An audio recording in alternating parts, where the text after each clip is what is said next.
आपण पाहत आहात सत्य व रोखोक news channel MH10 Sangli news. Hindu धर्माचे पवित्र स्थान वेताळ गुरु हा भक्तांना पावणारा, भक्तांच्या अडचणी दूर करणारा, या वेताळ गुरुचे व्यवस्थापक म्हणजे दुसरे वेताळ गुरुच साक्षात अवतार, त्यांचे नाव म्हणजे विलास तात्या नरसू मुळीक यांनी हा दरी खोऱ्यातील डोंगर पायथ्याशी असणारा भाग जमीन खडकाळ असताना हा परिसर आज नंदनवन बनवला आहे। येथे अनेक सहली येतात, तसेच मोठ्या प्रमाणात भाविक भक्त व पर्यटक येत असतात। यांना राहण्यासाठी भक्त निवासची सोय केलेली आहे, ते पण मोफत।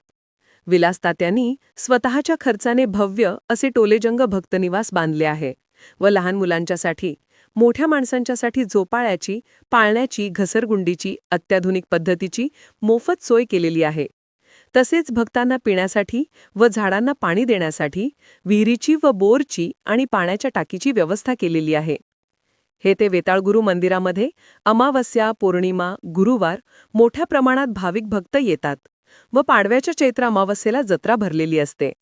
वेताळ गुरु मंदिर परिसर म्हटला की रेवणगाव, खानापूर तालुक्यातील विजापूर गुहागर रस्त्यावरती गुरुकृपा मंगल कार्यालयाच्या समोरून आतमध्ये रस्त्याची सोय केलेली आहे।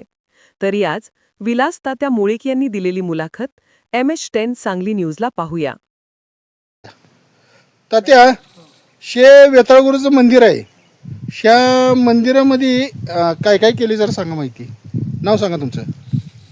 माझं नाव विलास मुळीक। हां। आणि हे आता बाल उद्यान केलेलं आहे।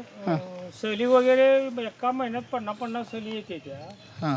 इथं लहान मुलं खेळायला वगैरे, खेळणं वगैरे आणि हे तयार केलेलं सगळं हे आता नवीन तुम्ही हे चालू केलेलं जे हे आहे हा ते आता म्हणजे हे सहल वगैरे पर्यटकांसाठी तुम्ही निर्माण केलेलं हो आहे। हो, पर्यटन स्थळाचं एकतर तयार करायचं आहे, ते चालू आहे आपलं काम सगळं। हां, म्हणजे हे सगळी जी केलेलं आहे देवस्थान अधिक पर्यटन स्थळ पर्यटनाचे। आणि झाडं आहे ती शांत वातावरण असं निर्माण झालेलं आहे। तर सहली येते त्या, जेवण बनवते ती, जेवण खाते ती, मुलं खेळते ती, फिरते ती, सगळं चालू आहे। ठिकाण कुठलं आहे?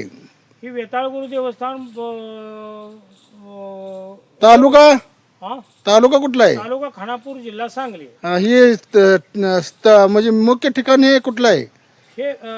हे ठिकाण रेवणगाव हद्दीमध्ये येते आणि तुमचं मेन विजापूर रस्ता हायवे सोडून 2 विजापूर गोवागर रस्त्याला आहे। हा, विजापूर गव्हागर रस्ता आहे आणि 2 किलोमीटर त्या रोडवरनं आत यायला गुरुकृपा मंगल कार्यालयाच्या आतल्या बाजूने यायचं आहे। हा असं वेताळ गुरु तिथे कमान दिसल हा, असं हे ठिकाण आहे का नाही? मग हे आता भक्त निवास जे आहे ते भक्त निवास ते वरच्या साईडला आहे आणि हे पर्यटकासाठी जे मंदिर आहे हे मंदिराची बाजू आहे। तुम्ही ह्या साईडला चालता त्या ही सगळ्याची काय काय केलं आहे इकडे इकडे हा ही काय काय केलं इथं? आणि मंदिरासाठी आता इथं बोर घेतलेले आहे, त्या पाण्याची विहीर पाडलेली आहे, पुन्हा डोंगरात पाणी कमी पडतंय म्हणून पुन्हा पाण्याचे टाके बांधलेले आहे, करंज्या केलेल्या आहेत तिथं। आता करंज्याकडे आपण जाऊ, तिथं आता रस्त्याला या तुम्ही। रस्ते जिकडे तिकडे पेविंग ब्लॉक वगैरे, माणसांची बसायची सोय, चौकडं पाणी नळ वगैरे काढलेला आहे इथं। हां हां हां। कमान बी झालेली आहे, सुरुवातीची कमान, पुन्हा कारंजा, पुन्हा हे पाण्याच्या टाक्या इथं 3-4 टाक्या इथं पाण्याच्या 4 टाक्या त्या एक सांगा सांगा तुम्ही, हालाली कोण करू नका। ती टाकी बांधलेली आहे झाडांच्यासाठी, कारण झाडांचं जगवायचं। उन्हाळ्यात आम्ही पाणी सगळ्या झाडांनी सोडत असतोय आणि झाडं महत्वाची आम्हाला वाढवायची ती देवापाशी। त्यामुळे हे ऑफिस आहे, ते ऑफिस आहे। पलीकडे जेवणाचं भोजनालय आहे।